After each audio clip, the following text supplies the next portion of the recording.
السلام علیکم ناظرین، میں عابدہ بیگم آپ سب کا اپنے چینل پر استقبال کرتی ہوں۔ امید ہے آپ سب لوگ خیریت سے ہوں گے۔ تو چلتے ہیں اپنے ویڈیو کی طرف۔ بسم اللہ الرحمن الرحیم۔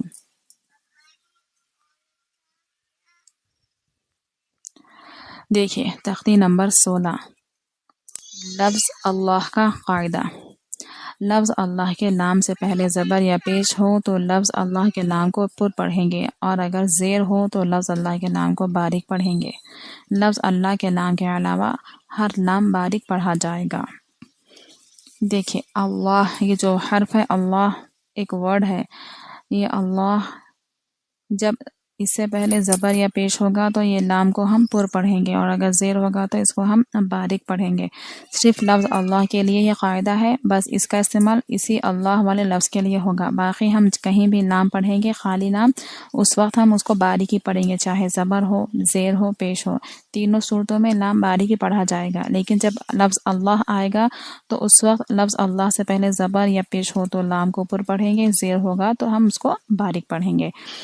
دیکھیے زبر کے ساتھ جب لفظ اللہ کو پڑھنا ہوگا تو کیسے پڑھیں گے؟ ان اللہ، لام کو پورا آواز سے، ان اللہ، قال اللہ، سمع اللہ، حدود اللہ، یرید اللہ، خلق اللہ۔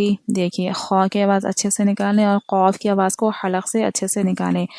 خلق اللہ پیش کے ساتھ ہو گیا ہے، زبر کے ساتھ ہو گیا ہے۔ لفظ اللہ کو ہم نے زبر کے ساتھ بھی پڑھا ہے، پیش کے ساتھ بھی پڑھا ہے، تو دونوں صورتوں میں ہم اس کو پر پڑھیں گے، اور اگر زیر ہوگا تو ہم لام کو باریک پڑھیں گے۔ دیکھیے بللہ، دین اللہ، امر اللہ۔ ٹھیک ہے ناظرین، اس کے جیسے یہ لام آپ دیکھ رہے ہیں، اگر ایسا لام ہوگا تو اس کے اوپر زیر رہو، زبر رہو یا پیش آئے، آپ تینوں صورتوں میں اس کو باریک ہی پڑھیں گے۔ یہ لام کو پر پڑھنے والا قاعدہ صرف لفظ اللہ کے لیے ہی ہے۔ ٹھیک ہے ناظرین، اس کو اچھے سے ذہن نشین کیجئے۔ یاد رکھیے کہ لفظ اللہ سے پہلے کبھی بھی زبر یا پیش ہوگا تو ہم اس کو پر آواز سے پڑھیں گے، زیر آئے گا تو ہم باریک آواز سے پڑھیں گے۔ ٹھیک ویسے ہی جیسے رائے ساکنہ کا قاعدہ ہم نے پڑھا ہے کہ رائے ساکنہ سے پہلے زبر یا پیش ہوگا تو را پر ہوگی، زیر ہوگی تو باریک ہوگی۔ تو چلیے ناظرین، پھر ملتے ہیں ہم اپنی اگلی ویڈیو میں، تب تک کے لیے اللہ حافظ۔